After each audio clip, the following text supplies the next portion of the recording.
Oh, paano? Tuloy na ako. Baka inaantay na ako nila yun sa bahay. Masyado ka naman yata nagmamadali. Hindi naman sa ganun. Babalik na lang ako bukas. Okay? Happy birthday na lang ulit. Sige, ingat ka ha. Bye. Bye.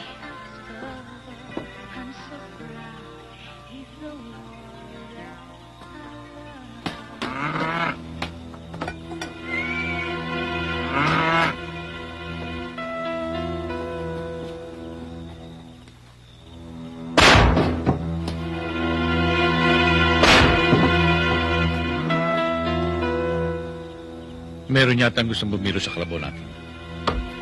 Federico, mag-ingat ka. Baka magnanakaw yun.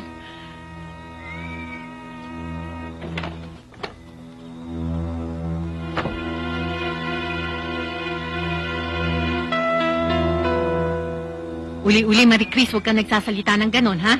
Hindi na po, Inay.